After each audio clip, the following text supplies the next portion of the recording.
jour, le jour J, oui, 125 ans cette année. 1898, c'est la date de l'ouverture du funiculaire au public.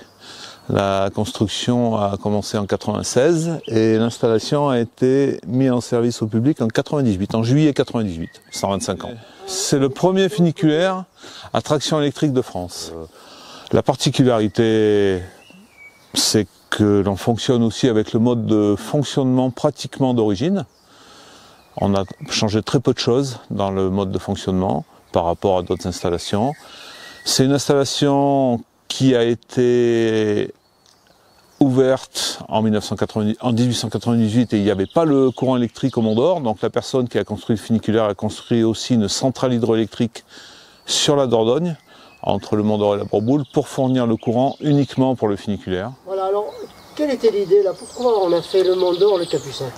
Alors, à l'époque, le Mont d'Or était une station thermale, uniquement une station thermale de tourisme, mais bon, il y avait assez peu de tourisme à l'époque. Hein. Et le but du funiculaire était de transporter les curistes ici au Salon du Capucin pour que les curistes qui étaient soignés essentiellement pour les voies respiratoires, l'asthme en particulier, viennent respirer le bon air du Capucin ici au Mont d'Or. Donc les médecins thermaux conseillaient à leurs patients de venir respirer le bon air. Vous avez ici le chemin des médecins en fait, qui part d'ici du Salon du Capucin et qui va au pied du Sancy, était préconisé par les médecins à leurs patients pour respirer le bon air. On part d'ici à 1250 mètres d'altitude, on arrive à 1250 mètres au Longe. Donc c'est un chemin qui était conseillé par les médecins. C'est pour ça qu'il s'appelle le chemin des médecins. Donc nous voilà dans la machinerie du funiculaire du Capucin. Le fonctionnement, en fait, comme je vous l'ai dit tout à l'heure, il est assez simple. Vous avez le câble qui part de la gare inférieure attaché à la cabine qui est en bas, qui monte ici sur la poulie motrice. Il fait un tour sur la poulie, il fait un deuxième tour et il va sur la cabine qui est ici en garde supérieure. Pour entraîner la poulie motrice ici qui va entraîner le câble, on part du moteur électrique qui est là-bas. Vous avez ici un second moteur de secours qui est en attente. On les fait tourner tous les deux. Hein. Chaque année, on les fait tourner un peu tous les deux. Donc le moteur, il entraîne l'arbre primaire par l'intermédiaire d'une courroie en cuir ici. En bout de l'arbre primaire ici, vous avez un petit pignon plat qui lui va entraîner une seconde poulie ici, un engrenage avec des dents en bois sur l'arbre intermédiaire qui est là. Et en bout de l'arbre intermédiaire, vous avez un pignon à chevron. Chevron, c'est l'emblème de Citroën, qui lui va entraîner directement la poulie motrice. Pour inverser le sens de marche des cabines, on inverse le sens de rotation du moteur, ce qui inverse le sens de rotation de la poulie motrice. Au niveau des freins, on a un frein de service ici, un frein à disque, un frein électrique avec une pince électrique, qui n'est pas d'origine, qui aura 50 ans l'année prochaine, en 2024. Le frein d'origine, le frein de service d'origine était ici, toujours sur l'arbre primaire. Vous aviez une poulie avec un bandage en bois. C'était un frein à bandage extérieur qui serrait comme ça autour de la poulie. Vous avez, sur cette installation, vous avez un deuxième frein, un frein d'urgence, qui se trouve sur la poulie motrice. C'est une bande d'acier avec de la matière de freinage qui va serrer aussi, lui, sur toute la circonférence de la poulie. On devine les ressorts de rappel sur les étriers pour l'ouverture de ce frein, pour le décollement de ce frein. Le poste de commande était là, le conducteur se trouvait ici au milieu de la machinerie, il avait son rhéostat de démarrage et de ralentissement, il avait accès à son frein de service et à son frein d'urgence. Aujourd'hui, le conducteur est là-haut au pupitre, il a un combinateur plus moderne. Mais bon, ça a quand même 50 ans, mais c'est quand même beaucoup plus moderne avec les sécurités actuelles. Vous avez aussi une échelle de marche qui est là. Vous avez une flèche entraînée par une vis sans fin. Et la flèche se déplace de haut en bas ou de bas en haut suivant le sens de rotation. Je vais vous parler aussi des freins de cabine, parce que si vous avez une rupture de câble, ce qui ne peut pas arriver, hein, le câble il est passé à la radio chaque année, à la livraison et chaque année, et les culots, c'est-à-dire la partie qui qui relient le câble aux cabines et refait, et sont refaits puisqu'il y en a deux régulièrement. Mais vous avez quand même un système de freinage au cas où il y a un problème sur le câble ou si la cabine heurte un obstacle et qu'elle reparte un petit peu après un bout de câble, vous avez un système de freinage. Sur les cabines, on n'essaie pas de freiner les roues, ça ne servirait strictement à rien. Donc vous avez des mâchoires qui viennent serrer sur le rail. Et chaque mâchoire, vous avez 2 jeux de mâchoires par cabine. Chaque mâchoire est entraînée par une vis sans fin et chaque vis sans fin s'embraye sur les arbres de roue. Nous, on a juste modifié le système d'embrayage. On a adapté des embrayages électromagnétiques en remplacement d'embrayage mécanique qui fonctionnait très bien à l'époque, mais qui était devenu vétuste. Donc, on les a remplacés en 2009. On a adapté aussi une télétransmission. Donc, on est en contrôle permanent entre les véhicules et ici la motrice et le retour. On contrôle la vitesse. Ici, on a 2 systèmes de contrôle. On en contrôle aussi la vitesse des véhicules. On contrôle l'ouverture des portes, la position des mâchoires de frein, la position des vis sans fin qui vont entraîner les mâchoires et la pièce d'attache pour voir si le câble est mis en tension. Voilà. Est-ce que c'est français, ça? Non, c'est suisse. C'est à la plaque, regarde. Alors, la conception est suisse, tu vois. Tu pourras passer de l'autre côté après si tu veux. Tu vois, on voit la plaque Baumerster est belle. Ouais, d'accord. Et donc le constructeur est français, c'est Fournier et Cornu. Enfin oui, c'est l'entreprise qui a construit le funiculaire, Fournier et Cornu. La conception est suisse. Là, il y a une autre plaque ici pour le constructeur. Ici, Fournier et Cornu. Les moteurs sont... On va regarder après. Celle-là. Voilà, celle-là, Fournier Cornu. Non, ça c'est Fournier Cornu, ça c'est le constructeur mécanicien de Genard. Ensuite, les moteurs, c'est Oerlikon.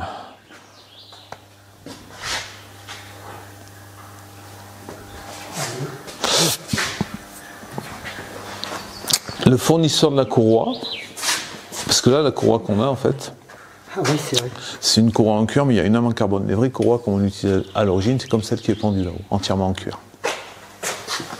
Voilà, nous voilà dans le poste de commande. Voilà, le pupitre de commande, moderne. Enfin moderne, il aura 50 ans quand même l'année prochaine aussi, mais enfin on a toutes les sécurités. Voilà. Partie en main. De la conduite. Il y a de la vraie conduite. C'est manuel. Alors le démarrage non, mais les entrées en gare, c'est toujours manuel. C'est-à-dire que nous, on a des vitesses à respecter en entrée de gare, donc suivant la charge, si la charge est à la montée ou à la descente, ou les deux chargés ou les deux vides, on a des points de ralentissement. Et on a des vitesses à respecter, on a 5 points de contrôle. Uniquement le cabinier qui compte les personnes. Que ce soit 40 adultes ou 40 enfants ou 20 adultes, 20 enfants, c'est 40 personnes. Notre installation est adaptée plus ou moins, plutôt moins que plus, on va dire, au transport des vélos. Donc avec très peu de vélos, tout se passe bien. Mais il faut qu'on réglemente et qu'on puisse satisfaire tout le monde. Et disons qu'on ne pourra pas satisfaire tout le monde en même temps. Non, franchement c'est génial, faut que la mairie continue dans cette voie-là là, pour développer le VTT ici, il y a vraiment du potentiel. Donc, Le terrain est mieux que Super, hein. Plus de racines. Non mais faut continuer à faire ça, il faut pousser. Après c'est vrai qu'avec le funiculaire c'est un peu limité au niveau des places, mais tout autour, franchement ça vaut vraiment le coup. Là je vais gâcher. Je sais que je vais gâcher. Allez, bon dire. On abîme les traces. Ah, ouf. Non, le problème c'est que nous on va être obligé de limiter. Ouais. Donc là c'est la pierre, hein, c'est nos collègues des services techniques qui l'ont sculpté. Alors, vous avez ici devant vous l'ancien contrepoids de frein d'urgence. C'est un contrepoids qui servait à actionner le frein d'urgence autour de la poulie motrice, qui a été remplacé il y a une vingtaine d'années par un contrepoids plus moderne. L'entretien, c'est essentiellement du graissage. Et qui dit graissage dit nettoyage. Il faut enlever la graisse qui circule dans les paliers. C'est-à-dire qu'il faut toujours un film de graisse entre l'arbre et les coussinets. Donc la graisse est renouvelée sans arrêt. Donc ici on est sur l'arbre intermédiaire qui tourne le moins vite. Donc on le graisse en ce moment 1 fois par jour. Donc un graissage, un nettoyage. L'arbre primaire qui tourne le plus vite, on le graisse 2 à 3 fois par jour. Donc voilà, chaque fois c'est graissage, nettoyage. Honnêtement, moi juillet-août, et surtout après le 14 juillet jusqu'à fin août. Moi, les jours de repos, je suis pas en repos. Il faut être passionné et il faut avoir bien sûr la passion, aimer ce qu'on fait, sinon on le fait mal ou au bout d'un moment on change, ce qui est normal. Mais surtout il faut une rigueur, mais vraiment une rigueur, quoi, parce qu'il y a beaucoup de responsabilités. Franchement, là on a trouvé la bonne personne, hein. Il faudra en trouver une autre. Mais là on a vraiment trouvé la bonne personne qui s'intéresse, qui est passionnée, qui est à l'écoute, qui est responsable, qui est sérieux, qui a de la rigueur. Karim et moi, on va aller voir ailleurs, hein. On va aller profiter de la retraite. Et on a ici Pascal qui est avec nous, ça fait la 3e année que tu es là, Pascal, avec nous. Oui, c'est la 3e. Et qui va, voilà, 3e saison. Et je vous ai pas dit que j'ai prolongé d'1 an. Ah, il est courageux, il est courageux. C'est bien. Voilà. Et donc, du coup, voilà, c'est Pascal qui va prendre la suite. Et on a choisi la bonne personne, honnêtement. Alors, comment c'est venu? C'est de la passion? Tu as connu ça comment? Ah, vraiment par hasard, hein. Moi, j'étais dans le travaux public. Puis j'en ai eu marre du travaux public, voilà, pour dire simplement, j'ai fait 20 ans dans le TP et puis j'en avais marre. Et je me suis dit, je vais faire une demande à la ville du Mont d'Or. Des fois, je savais qu'ils cherchaient. Je pensais tomber en voirie et le maire m'a proposé de funiculaire, mais je ne connaissais pas du tout. J'ai commencé à me renseigner dessus, tout ça, puis j'ai dit oui, pas de souci, moi ça m'intéresse. Et puis là, j'ai découvert cet univers et c'est vraiment... c'est passionnant, c'est prenant, quoi. Moi qui adore la mécanique, hein, puisque j'ai fait mes études en mécanique, quand je suis tombé là-dessus, c'est merveilleux, quoi. C'est de la vie mécanique et l'horlogerie, c'est faut avoir le goût du travail bien fait. Voilà, c'est surtout ça, quoi. Être maniaque un petit peu quand même, hein, parce que même si c'est plein de graisse, plein d'huile et tout ça, on croirait que c'est sale, mais en fait non, faut être très minutieux et puis oui, faut être passionné de vieille mécanique, hein, et puis aimer les gens aussi. Ah oui. Parce qu'on fait on rencontre énormément de monde, on fait de très belles rencontres en plus. Il y a des gens de tous bords qui viennent, c'est pas faux, et qui sont très curieux et tout ça. Et si on aime discuter avec les gens, c'est génial, quoi. On fait de très belles rencontres. Bon, Lola, un petit mot. Alors quand on aime, on ne compte pas, on revient. Oui, c'est ça. C'est la 2e année que je suis revenue au funiculaire. Franchement, c'est très agréable, ils sont très gentils, donc on revient. Ça donne envie de revenir. Je suis cabinière, donc je suis sur les cabines, je descends et je fais les voyages avec les gens et je regarde si tout se passe bien sur la voie. Puis j'ai appris avec Patrick, alors forcément ça donne envie d'apprendre aussi. Ouais, non mais ça donne envie, mais c'est surtout que toi Lola, tu aimes ce que tu fais et puis tu assures, quoi. Et puis même voilà, quand nous on ouvre un peu au printemps ou après en fin de saison, au mois de novembre, tu viens nous voir et tu as toujours envie de revenir travailler avec nous. Donc voilà. Oui, gentil, ils nous amènent des gâteaux. Voilà. Et leurs tickets, ils les ont pris où En bas, la caisse en bas. Après, les gens, s'ils viennent ici et qu'ils n'ont pas de tickets, c'est pas gênant en fait. Hein. Voilà, vous pouvez délivrer des tickets ici. Oui. Enfin, on leur délivre pas, mais comme on leur dit, vous descendez et puis en bas, on fait d'accord, vous réglez là. D'accord. C'est bon pour moi. Ok. C'est bon pour moi. C'est parti. Nous voilà partis pour 8 minutes.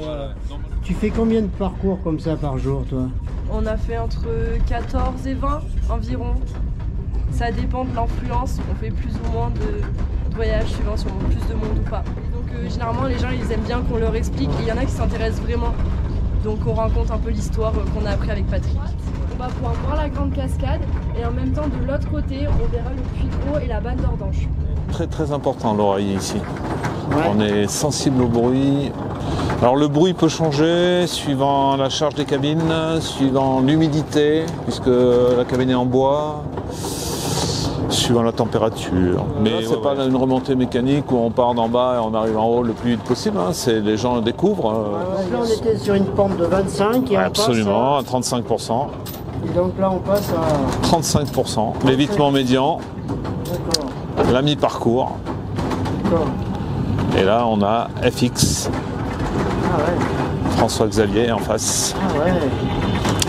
Qui est là aussi avec nous depuis l'année dernière. Ça se passe bien? Oui, ça se passe bien. C'est sympa de travailler ici. Bonjour. Bonjour. Bonjour. Lola va nous parler un petit peu du pont là. Vas-y, ah ouais, vas-y. Sur le pont, c'est le chemin des artistes qui passe et il permet de rejoindre le chemin des médecins sur la gauche. Et à droite, il rejoint le chemin des médecins qui est à la gare du Faubourg. Donc la gare a été restaurée en 1898 par des entreprises locales et c'était un architecte des bâtiments de France. Je vais regarder ta tension là. C'est 25,5 quoi. Ah. C'est beaucoup? Ouais, j'avais compris juste 25,0. Ah non, non. À 25,0, moi je prends le maillot de bain, je vais à bord les orgues. Je vous laisse. Bonjour Andrea. Ça va, ça se passe bien? Bounia, je suis en train de faire plein de boulot là. Je comprends pas ce qu'il faut. Ouais. Alors, tu peux dire un petit mot là sur cette exposition? Les marchés, à l'époque, les premiers marchés, voilà. Après, il y a le départ des funiculaires, voilà, qui est le 125e maintenant. Alors par contre là, on avait fait le centenaire, vous voyez.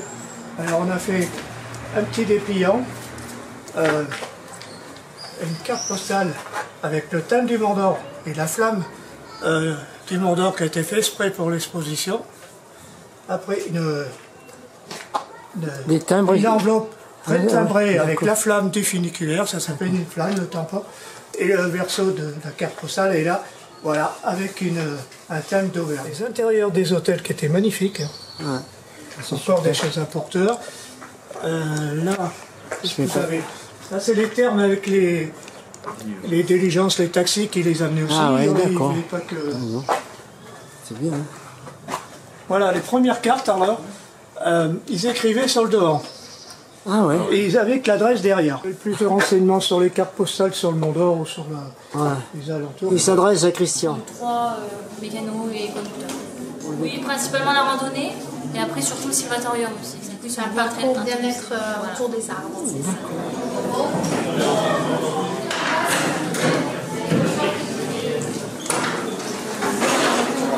C'est le lieu. Je vais faire la cure d'air. Comprenez? Oui, oui, là-haut, bien sûr. Complément indispensable à la cure d'eau. Hein.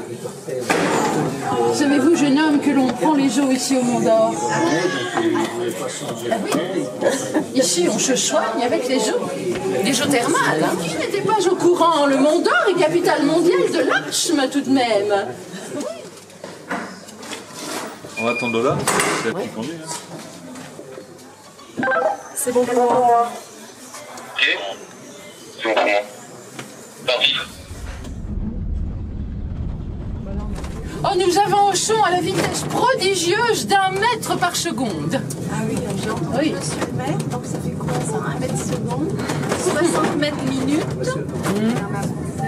8 minutes pour monter presque 500 mètres. Vous voyez, je suis très rapide et tellement silencieux. Dieu funiculaire électrique de France. Montmartre fonctionne avec une crémaillère. Ce n'est pas le cas ici. Oh, la grande cascade là-bas au fond. C'est magnifique. Voilà, c'est la fin. Voilà. Oh là là, mon Dieu. C'est la fin. Le Mont d'Or est à la pointe de la technologie. Ce funiculaire est ultra moderne, rapide et alors, ça draine du beau monde. Beaucoup de beau monde au Mont d'Or. Énormément de beau monde au Mont d'Or. Allez voir les virées du Sancy. Ah oui, tout à fait.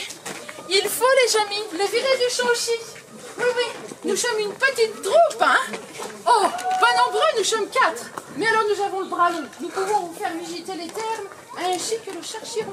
Mais pour cela, il faut se rendre dans le parc thermal, bien sûr. Oui, puis les amis. Allez, bonne promenade, hein. Profitez. La cure d'air pour les poumons, bien. Merci, comtesse. Merci. Aussi longtemps que possible. Ouais, parce que c'est comment? C'est une institution ici au Mont d'Or quand même, le funiculaire. Donc c'est un patrimoine, et les gens ils viennent aussi pour ça. Donc Patrick, ça sera... Ah bon, il faut savoir tourner la page, mais je pense que tu seras toujours à l'écoute de ce qui se passe ici. Et puis bon, comme je te disais ce matin, on a trouvé la bonne personne. Moi je me fais aucun souci, c'est pas Pascal qui peut faire aussi sur l'installation. Et ben on les remercie aussi. C'est sympa d'avoir fait. Merci à toi, merci. Bah, merci à vous et puis bonne continuation. Merci.